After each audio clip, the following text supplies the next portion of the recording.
കേരളത്തിൽ ഇന്ന് ഭയങ്കരമായിട്ട് ചർച്ച ചെയ്യുന്ന ഒരു വിഷയമാണ് നമ്മുടെ കൃഷ്ണകുമാറിന്റെയും ഫാമിലിയുടെയും ഊളത്തരന്നേ പറയാൻ പറ്റുള്ളൂ. അല്ലാതെ എന്ന് പറഞ്ഞു കഴിഞ്ഞാൽ ഇതൊരു വലിയ നല്ല കാര്യമാണ് എന്നൊന്നും പറയാൻ കഴിയില്ല.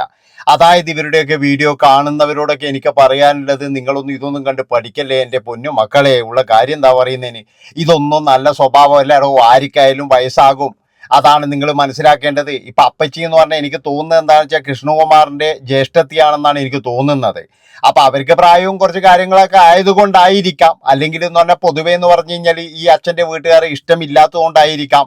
കാരണം അമ്മയുടെ വീട്ടുകാരെ ഇഷ്ടമല്ല, അച്ഛന്റെ വീട്ടുകാരെ ഇഷ്ടമല്ല, സ്വന്തം നിലയ്ക്കാണ് കുഞ്ഞുങ്ങളെയെല്ലാം വളർത്തിയത് എന്നാണ് എനിക്ക് തോന്നുന്നത്. അതുകൊണ്ട് തന്നെ എന്ന് പറഞ്ഞാൽ സ്വന്തം അച്ഛന്റെയും അമ്മയുടെയും അവരുടെ കുടുംബത്തിലുണ്ടായിരുന്ന പ്രശ്നങ്ങൾ മുഴുവൻ എന്ന് പറഞ്ഞു കഴിഞ്ഞാൽ ആൾക്കാർക്ക് അയച്ചു കൊടുക്കുക. ഒരഹാന എല്ലാ വീട്ടിലും വേണമെന്ന് പറയുക. എന്തിനാടോ ഇങ്ങനെ ഇതാകുന്നത്, എന്തിനാ ഇങ്ങനെ നാണം കെടുന്നതെന്ന് എനിക്ക് മനസ്സിലാകുന്നില്ല. അതായത് നാട്ടുകാർക്കെല്ലാം പറഞ്ഞു ചിരിക്കാനായിരുന്നു, ഒരുപാട് പണം ഉണ്ടായിട്ട് എന്താടോ കാര്യമോ? ഒരു 10 പേരെങ്കിലും ഇല്ല, ഒരാളെങ്കിലും നല്ലത് പറയാനില്ലെങ്കിൽ ഈ പണങ്ങളെ കൊണ്ട് എന്തെങ്കിലും കാര്യമുണ്ടോ? ഒരു കാര്യമില്ല എന്ന് ഞാൻ പറയുള്ളൂ. ഒരു കാര്യം ഉറപ്പാണ്, അതായത് ഇനിയും 3 പെൺകുട്ടികളാണ് അവിടെ കല്യാണം കഴിക്കാനുള്ളത്. ഇനി വരുന്നവന്മാർ ഒന്ന് ചിന്തിക്കും. പിന്നെ നമുക്കറിയാലോ, ഇവരൊക്കെ എന്ന് പറഞ്ഞാൽ ഭർത്താവിനെ തിരഞ്ഞെടുക്കുന്നത് അവരവരുടെ ഇഷ്ടം തന്നെയാണ്.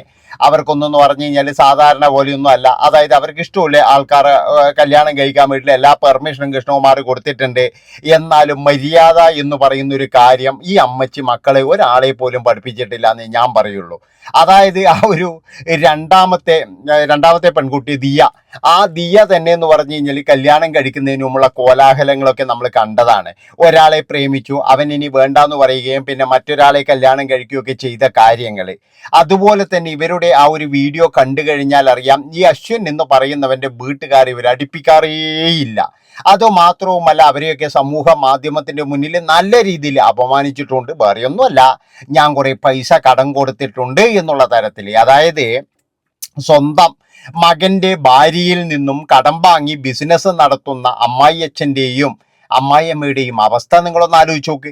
എന്നാൽ ഈ സ്വന്തം മകനല്ലേ പറയേണ്ടത്, എൻ്റെ അമ്മയ്ക്കും അച്ഛനും അല്ലേ കൊടുത്തത്, അതിങ്ങനെ വിളിച്ചു പറയരുതെന്ന്. പക്ഷെ എല്ലാം ദിയക്കൊച്ചിന് കണക്കുണ്ട്. ദിയക്കൊച്ച് എല്ലാ കാര്യങ്ങളും ഒരാളെ സഹായിക്കുന്നുണ്ടെങ്കിൽ അത് സ്വന്തം ഭർത്താവിൻ്റെ കുടുംബമായാലും ഭർത്താവിൻ്റെ അച്ഛനും അമ്മയായാലും ശരി, അതൊക്കെ ദിയാക്കൊച്ചിന് എല്ലാ കണക്കുണ്ട്. ഒരു കാര്യം ഞാൻ പറയാം, ഈ അശ്വൻ എന്ന് പറയുന്ന വ്യക്തിയെ വളർത്തിവിട്ട അച്ഛനമ്മമാർക്ക് ശരിക്കും പറഞ്ഞു കഴിഞ്ഞാൽ ഒരു വലിയ അബദ്ധം തന്നെയാണ് പറ്റിയത്. അതായത് അയാളെ വിദ്യാഭ്യാസം ചെയ്യിച്ചു. അതുപോലെ തന്നെ അയാൾ തന്നെ പറയുന്നുണ്ട്, എൻ്റെ അച്ഛനും അമ്മയും രാജകുമാരനെ പോലെയാണ് വളർത്തിയത്. പക്ഷെ ഈ വീട്ടിൽ വന്നതിന് ശേഷം എന്ന് പറഞ്ഞു കഴിഞ്ഞാൽ പലപ്പോഴും നമ്മൾ കണ്ടത് അയാളെ മാറ്റി നിർത്തുന്നത് തന്നെയാണ്. അയാൾ എന്തോ ഒരു കാര്യം, അതായത് അയാൾ എന്തോ ഒരു അധികപ്പറ്റു പോലെയാണ്. കാരണം ഈ വീട്ടിൽ അല്ലെങ്കിൽ ഇപ്പോഴും നമ്മൾ കാണുന്നത്, അതായത് ഈ അമ്മ അച്ഛനെ ആക്രമിക്കുന്നു, അതൊക്കെ കാണുമ്പോൾ എനിക്ക് തോന്നുന്നത് എന്താണെന്ന് വെച്ച് കഴിഞ്ഞാൽ അവിടെയുള്ള ആണുങ്ങൾക്കൊന്നും ഒരു ബലിയുമില്ല. അതായത് ഒരു വില പോലും അവരെ കൽപ്പിക്കുന്നില്ല. വില എന്ന് പറഞ്ഞു കഴിഞ്ഞാൽ ഞാൻ പറയുന്ന പോലെ എന്താ പറയേണ്ടത്, നമുക്ക് നമ്മുടെ വീട്ടിലാവുമ്പോഴും നമ്മുടെ ഭാര്യ അല്ലെ അച്ഛൻ അമ്മ ഇവർക്കെല്ലാം നമ്മളൊരു ബലിയിടും, ഇല്ലേ? ശരിയല്ലേ? അതായത് അച്ഛൻ്റെ മുമ്പിൽ പോയിട്ട് ഇല്ല അമ്മയും അച്ഛനും അടിക കഴിഞ്ഞും കലമ്പ് കഴിഞ്ഞൊക്കെ നമ്മളെടുത്ത് സോഷ്യൽ മീഡിയയിലിടുമോ? ഒരിക്കലും എടുത്തില്ലല്ലോ. ഇതെന്ന് പറയുന്ന എല്ലാ കാര്യങ്ങളും. അതുപോലെ തന്നെ ഈ ഹോം നേഴ്സ് വന്നപ്പോൾ ഹോം നേഴ്സിനോട് പറഞ്ഞ എന്താ പറയുക, ഈ അഹാന കൃഷ്ണ, അവിടെ ഒരു വട്ട് കേസ് ഉണ്ട്, ആ വട്ട് കേസിനെ സൂക്ഷിക്കണം.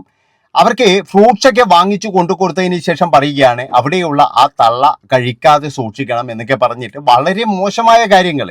അതായത് ഒരു കൊച്ചു മകള് പറയാൻ പാടില്ലാത്ത പല കാര്യങ്ങൾ.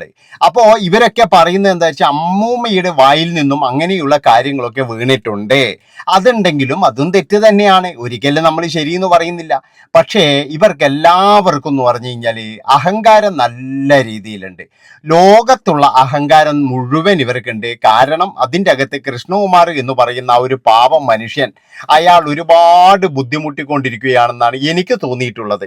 അതായത് ഈ പിള്ളേരൊന്നും ഒരാൾ പോലും അങ്ങേരൊക്കെ ഒരു വിലയും കൊടുക്കുന്നില്ല, പറഞ്ഞ പോലെ കേൾക്കത്തുമില്ല. ഒരച്ഛൻ എന്ന് പറയുന്ന സ്ഥാനം മാത്രമേ കൊടുത്തിട്ടുള്ളൂ എന്നാണ് എനിക്ക് തോന്നിയിട്ടുള്ളത്. അല്ലെങ്കിൽ തന്നെ എന്ന് പറഞ്ഞു കഴിഞ്ഞാൽ അയാൾക്ക് വേണമെങ്കിൽ മക്കളോട് പറഞ്ഞൂടെ, ഒന്നടങ്ങ്, ഒരു പൊടിക്കടങ്ങ് എന്ന് പറഞ്ഞൂടെ? എന്തുകൊണ്ടാണ് അദ്ദേഹത്തിന് പറയാൻ കഴിയാത്തത്? അതായത് ഈ സിന്ധു കൃഷ്ണ തന്നെ എന്ന് പറഞ്ഞു കഴിഞ്ഞാൽ സ്വന്തം വീട്ടിലെ കാര്യങ്ങൾ ഒരു പരിചയമില്ലാത്ത ആൾക്കാർക്ക് അയച്ചു കൊടുക്കുക പോലും. എൻ്റെ വീട്ടിൽ ഇങ്ങനെയാണ് നടക്കുന്നത്, എൻ്റെ വീട്ടിൽ നടന്ന കാര്യങ്ങൾ ഇതാണ് എന്നൊക്കെ പറഞ്ഞിട്ട്. എന്തൊരു സ്ത്രീയാണത്! ഇവരെയാണോ ഞാനൊക്കെ ആരാധിച്ചത്? 4 മക്കളുടെ അമ്മ എന്ന് പറഞ്ഞ് കുറച്ച് നാൾ മുമ്പ് വരെ സോഷ്യൽ മീഡിയയിലിട്ട് നമ്മളെല്ലാം ആരാധിച്ച ആ സ്ത്രീയുടെ സ്വഭാവം നിങ്ങളൊന്ന് ആലോചിച്ച് നോക്കറ. സ്വന്തം അമ്മയുടെയും അച്ഛൻ്റെയും കുറ്റങ്ങൾ, അതുപോലെ തന്നെ എന്ന് പറഞ്ഞാൽ പണ്ട് നടന്ന കാര്യങ്ങൾ, ഇതൊക്കെ വിളിച്ചു പറയുക. ഇപ്പോഴാരാ നാറിക്കൊണ്ടിരിക്കുന്നത്? ശരിക്കും പറഞ്ഞു കഴിഞ്ഞാൽ കൃഷ്ണകുമാർ എന്ന് പറയുന്ന ഒരു മനുഷ്യൻ മാത്രമാണ്. ആ വീട്ടിൽ എന്ന് പറഞ്ഞു കഴിഞ്ഞാൽ ഏറ്റവും കൂടുതൽ ഫേമസ് അങ്ങേര് തന്നെയാണല്ലോ. അങ്ങേരാണല്ലോ രാഷ്ട്രീയത്തിലും അതുപോലെ മറ്റു പലതിലും പോകുന്നത്. അപ്പൊ അങ്ങേര് തന്നെയാണ് നാറിക്കൊണ്ടിരിക്കുന്നത് ഞാൻ പറയുള്ളൂ. ഈ മക്കൾക്കോ അല്ലെങ്കിൽ ഭാര്യക്കോ യാതൊരു പ്രശ്നവുമില്ല. അവരൊക്കെ എന്ന് പറഞ്ഞാൽ ഇത് യൂട്യൂബിൽ അങ്ങോട്ടും ഇങ്ങോട്ടും വിട്ട് പൈസ ഉണ്ടാക്കുന്ന തിരക്കിലാണ്. എനിക്ക് പറയാനുള്ള എൻ്റെ പൊന്നു മക്കളെ, പൈസയൊന്നും അല്ല വലുത്. ഈ പൈസ കുറേ ഉണ്ടായിട്ട് ഒരു കാര്യവുമില്ല. ഈ പൈസ കുറേ ഇങ്ങനെ ഉള്ളത് കൊണ്ടെന്ന് പറഞ്ഞാൽ നമുക്ക് ഒരുപാട് വില കിട്ടുന്നോ അല്ലെങ്കിൽ ഒരുപാട് സംഭവം കിട്ടുന്നോ എന്നൊന്നും നിങ്ങൾ കരുതണ്ട. ഒരപ്പച്ചിയോട് അല്ലെങ്കിൽ ഒരു വയസ്സായ ഒരാളോട് പെരുമാറുന്നത് ഇങ്ങനെയാണോ ശരിക്കും? നിങ്ങളൊന്ന് ആലോചിച്ച് നോക്ക്. അതായത് പല സ്ഥലങ്ങളിലും ഉണ്ടട്ടെ, ഇവരെ മാത്രം ഞാൻ കുറ്റം പറയുന്നില്ല. ചില സ്ഥലങ്ങളിലൊക്കെ ഉള്ള ആൾക്കാരുടെ ഒരു ഇതാണ് എന്താണെന്ന് വെച്ച് കഴിഞ്ഞാൽ കുറച്ച് കളർ കുറഞ്ഞവരോ അല്ലെങ്കിൽ വൃത്തിയില്ലാത്തവരോ, ഇല്ലെങ്കിൽ വൃത്തി എന്ന് പറഞ്ഞു കഴിഞ്ഞാൽ എന്താ പറയുക, പ്രായത്തിൻ്റെതായ ചുളിവുകൾ വന്നവരെന്നാണ് ഞാൻ ഉദ്ദേശിക്കുന്നത്. അങ്ങനെയുള്ള ആൾക്കാരൊക്കെ എന്ന് പറഞ്ഞു കഴിഞ്ഞാൽ പലരും, അതായത് ഒരു എന്താ പറയേണ്ടത്, ഈ 100-ൽ ഒരു 2% ആൾക്കാർ തള്ളിവിടും. അതായത് ഈ അഹാന കൃഷ്ണയെ പോലെയുള്ള അവർ 1%, ഇനി 1% കൂടിയുണ്ട്. അങ്ങനെയുള്ള ചില ആൾക്കാരുണ്ട്. അവർ കല്യാണ ഫോട്ടോയിലോ ഇല്ലെങ്കിൽ എവിടെയെങ്കിലും കുടുംബത്തിൽ എവിടെയെങ്കിലും പോകുമ്പോഴോ അങ്ങനെ ഈ ബന്ധുക്കളെയെല്ലാം അവോയ്ഡ് ചെയ്യും. കാരണം എന്താ വെച്ചാൽ അവർക്ക് ചുളിഞ്ഞ ഇതാണ്, അല്ലെങ്കിൽ അവരെ കളറില്ല, അല്ലെങ്കിൽ അവർ കുറച്ച് നിറത്തിൻ്റെ വ്യത്യാസം, ഇങ്ങനെയൊക്കെ പറഞ്ഞിട്ട്. ഇപ്പോൾ ആ അപ്പച്ചിയെ കണ്ടപ്പോൾ എനിക്ക് ശരിക്കും പറഞ്ഞു കഴിഞ്ഞാൽ നമ്മൾ ആരെങ്കിലും ചെയ്യോ? അല്ലെങ്കിൽ അങ്ങനെ ചെയ്തു കഴിഞ്ഞാൽ തന്നെ അച്ഛൻ എന്ന നിലയിൽ ആ കൃഷ്ണകുമാർ പ്രതികരിക്കണ്ടേ? മോളെ, നീ ആരോടാണ് പറയുന്നത്? സൂക്ഷിച്ച് സംസാരിക്കട്ടെ. അതായത് ഈ അപ്പച്ചി എന്ന് പറയുന്ന ഒരു സ്ത്രീയെ കണ്ടതിന് ശേഷമാണ് കൃഷ്ണകുമാർ ഇവരെയൊക്കെ കണ്ടത്. അത് മറന്നു പോകരുത്, അതാണ് വേണ്ടത്. ഇതിപ്പോഴെന്ന് പറഞ്ഞു കഴിഞ്ഞാൽ ഇവരുടെ ഫാമിലിയിൽ എന്തൊക്കെ സംഭവങ്ങളാണ് നടക്കുന്നത്. ഇതിൽ അശ്വൻ എന്ന് പറയുന്ന അയാളുടെ ആ ഫാമിലി ശരിക്കും പറഞ്ഞു കഴിഞ്ഞാൽ നല്ല രീതിയിൽ ബുദ്ധിമുട്ടുന്നുണ്ട്. പിന്നെ അവർക്ക് എവിടെയും തുറന്ന് പറയാൻ കഴിയില്ല. എന്താ പറയണ്ടേ? അവർക്ക് എന്താ പറയേണ്ടത്? ഇതിപ്പോഴെന്ന് പറഞ്ഞു കഴിഞ്ഞാൽ ആ ചെറുക്കൻ ആ ഒരു പെണ്ണിനെ കല്യാണം കഴിച്ചു, ഒരുപാട് സ്വത്തും പണവും ഉണ്ടോ. ഞാൻ പറഞ്ഞില്ലേ, ഈ സ്വത്തും പണത്തിൻ്റെ ഇടയ്ക്ക് ഈ അച്ഛനും അമ്മ എന്ന് പറയുന്ന ഒരു മനുഷ്യൻ അവരില്ലെങ്കിൽ പിന്നെ ഈ സ്വത്തും പണം എന്തിനാടേ? അതാണ് ഞാൻ ആലോചിക്കുന്നത്. സ്വത്തും പണക്ക് എന്തിനാണ്? ഒരു ഫാമിലി മുഴുവൻ എന്ന് പറഞ്ഞു കഴിഞ്ഞാൽ, ഈ ജനങ്ങൾ മുഴുവൻ എന്ന് പറഞ്ഞു കഴിഞ്ഞാൽ ഇവർക്ക് പൊങ്കാല ഇടുമ്പോൾ ഈ ഒരുപാട് പണം ഉണ്ടായിട്ട് വല്ല കാര്യമുണ്ടോ? ഈ കൊച്ചുങ്ങൾക്ക് ഇനി എവിടെയെങ്കിലും ഒരു മര്യാദ കിട്ടും നിങ്ങൾക്ക് തോന്നുന്നുണ്ടോ? ഈ ഓരോ വീട്ടിലും ഓരോ അഹാന വേണം എന്ന് പറഞ്ഞ് വായിൽ നാക്കെടുത്തിടുന്നതിന് മുന്നെയാണ് അഹാനയുടെയും അതുപോലെ തന്നെ എന്ന് പറഞ്ഞു കഴിഞ്ഞാൽ മറ്റു പലരുടെയും തനി നിറം പുറത്തായതെന്നേ ഞാൻ പറയുള്ളൂ. ഇതൊക്കെ എന്ന് പറഞ്ഞാൽ ഒരു കണക്കിന് പറഞ്ഞാൽ ഈ ദൈവം എന്ന് പറയുന്ന ഒന്നുണ്ട്, അതിങ്ങനെ കൊടുത്തുകൊണ്ടേയിരിക്കും എന്ന് പറയുന്ന പോലെയാണ്. പൊതുവേ എന്ന് പറഞ്ഞു കഴിഞ്ഞാൽ പണ്ട് മുതലേ നമ്മുടെ കെ ഫാമിലി ഒരു നെഗറ്റീവ് ഇമേജ്, അതായത് എന്തെങ്കിലും സാധാരണക്കാരോട് ഇവർക്ക് പുച്ഛമാണ്, അത് പറയാതെ വയ്യ. അതായത് സാധാരണ ജനങ്ങളോട് ഇവർക്ക് ഭയങ്കരമായിട്ടുള്ള പുച്ഛമാണ്. ഞാനൊക്കെ വിചാരിച്ചത് എന്താ, ഇവർക്ക് ഭയങ്കര സംഭവങ്ങളാണ്. അതുപോലെ തന്നെ എന്ന് പറഞ്ഞു കഴിഞ്ഞാൽ ആ ഒരു കളവ് കേസും കാര്യങ്ങളൊക്കെ ഉണ്ടായിരുന്നു അന്നൊക്കെ എന്ന് പറഞ്ഞാൽ കൃഷ്ണകുമാർ സംസാരിക്കുന്നത് കണ്ടിട്ട് ഈ പിള്ളേരൊക്കെ അങ്ങനെയാണെന്നാണ് ഞാൻ കരുതിയത്. പക്ഷേ എൻ്റെ കാഴ്ചപ്പാടുകൾ തെറ്റി. എൻ്റെ മാത്രമല്ല, ഒരു പക്ഷേ എന്ന് പറഞ്ഞാൽ കൃഷ്ണകുമാറും ഇതൊരുപാട് അഡ്ജസ്റ്റ് ചെയ്യുന്നതായിരിക്കാം. അയാൾക്കും ചിലപ്പോഴും എന്ന് പറഞ്ഞു കഴിഞ്ഞാൽ ആ അപ്പൂപ്പൻ്റെ ഗതി തന്നെയാണോ എന്ന് എനിക്കറിയില്ല. അശ്വനായാലും സൂക്ഷിക്കണമെന്ന് ഒരുപാട് കമൻറ്റുകൾ വരുന്നുണ്ട്. കാരണം എന്താ വെച്ച് കഴിഞ്ഞാൽ കുറച്ച് കഴിഞ്ഞാൽ ഈ അശ്വിനി ആയാലും അവരൊക്കെ എങ്ങനെയാണ് ട്രീറ്റ് ചെയ്യുക എന്നൊന്നും പറയാൻ കഴിയില്ല. അതുകൊണ്ടാണ് ഞാൻ പറയുന്നത്, എൻ്റെ പൊന്നു മക്കളെ, ശരിക്കും പറഞ്ഞാൽ പണവും നല്ലടോ വലുത്. അതിന് മേലെ എന്ന് പറഞ്ഞാൽ മനുഷ്യത്വം, അതുപോലെ തന്നെ എന്ന് പറഞ്ഞു കഴിഞ്ഞാൽ സ്നേഹം, ഇതെല്ലാം ഉണ്ട്. ഇതൊന്നും ഇല്ലെങ്കിൽ പിന്നെ എന്തിനാണെന്നോ ഒരുപാട് പണം ഉണ്ടായിട്ട് ഇവർക്ക് എന്താ നേടിയത്? നാട്ടുകാർ മുഴുവൻ, അതായത് നാട്ടുകാരാരാണ് എന്ന് ചോദിക്കുമെന്നേരം. പക്ഷേ ഒരു കാര്യമുണ്ട്, അതായത് ഈ സൗന്ദര്യവും ഈ ഒരു ആരോഗ്യവും ഇതൊന്നും എല്ലാവർക്കും ഒരേപോലെ കൊടുക്കണം എന്നില്ല. അതായത് ലക്ഷക്കണക്കിന് രൂപയുണ്ടായിരുന്നിട്ടും ജീവന് വേണ്ടിയിട്ട് കേഴുന്ന ഒരുപാട് ആൾക്കാരുള്ള ഒരു നാടാണ് നമ്മളത്. ആ അപ്പച്ചി ഒന്ന് മനസ്സുരുകി ശപിച്ചു കഴിഞ്ഞാൽ അതൊക്കെ തീരാവുന്നതേ ഉള്ളൂ. അതുകൊണ്ടാണ് ഞാൻ പറയുന്നത്, ആ അപ്പച്ചിയെ വിളിച്ച് മാപ്പ് പറയുകയാണ് വേണ്ടത്. ആ ഫോട്ടോയിൽ കണ്ട എല്ലാവർക്കും അറിയാം ആ സ്ത്രീ എന്തുകൊണ്ടാണ് അവർ നിർത്തിയില്ല എന്ന്. അവരുടെ കുടുംബങ്ങൾ മാത്രമാണെങ്കിൽ അപ്പച്ചിയോട് അങ്ങനെയല്ല പെരുമാറേണ്ടത്. അപ്പച്ചി, നിങ്ങൾ കുറച്ച് മാറി നിൽക്കുന്നു, ഞങ്ങളൊന്ന് എടുത്തോട്ടെ എന്നാണ് പറയേണ്ടത്. അല്ലാതെ ആ സ്ത്രീ അവിടെയും പോയി ഇവിടെയും പോയി നിൽക്കുമ്പോൾ കൃഷ്ണകുമാറിനോട് ഒരു ചോദ്യം എനിക്ക് ചോദിക്കാനുള്ളത്, കൃഷ്ണകുമാറെ, അപ്പച്ചി എന്ന് പറഞ്ഞു കഴിഞ്ഞാൽ അതായത് നിങ്ങളുടെ ജ്യേഷ്ഠത്തി, ആ ജ്യേഷ്ഠത്തി നിങ്ങൾക്ക് അമ്മയെ പോലെയാകാം. ആ അമ്മയെയാണ് അവർ അപമാനിച്ചത്. ഇനി എന്ത് പ്രശ്നം ഉണ്ടെങ്കിലും ശരി, ഇതൊന്നും ഒരിക്കലും ശരിയാണെന്ന് ഞാൻ പറയുന്നില്ല. അതുകൊണ്ട് ബഹുമാനപ്പെട്ട നമ്മുടെ കൃഷ്ണകുമാർ മക്കളെ തിരുത്തണം, തിരുത്തിയേ മതിയാവൂ. ഭാര്യയെ തിരുത്തണം. ഇതല്ല ലോകം. അവര് കാണുന്ന ഈ എന്താ പറയണ്ടത്, അവരുടെ അമ്മ പറഞ്ഞ ഞാൻ ഇവർക്ക് വിദ്യാഭ്യാസം കൊടുത്തു പോയി, അതാ ഞാൻ ചെയ്ത തെറ്റ്. വിദ്യാഭ്യാസം എന്ന് പറഞ്ഞാൽ ഇതല്ല കൃഷ്ണകുമാറെ. വിദ്യാഭ്യാസം എന്ന് പറഞ്ഞാൽ ഇതല്ല സിന്ധു കൃഷ്ണകുമാറെ. വിദ്യാഭ്യാസം എന്ന് പറഞ്ഞു കഴിഞ്ഞാൽ അതിൽ പലതും ഉണ്ട്.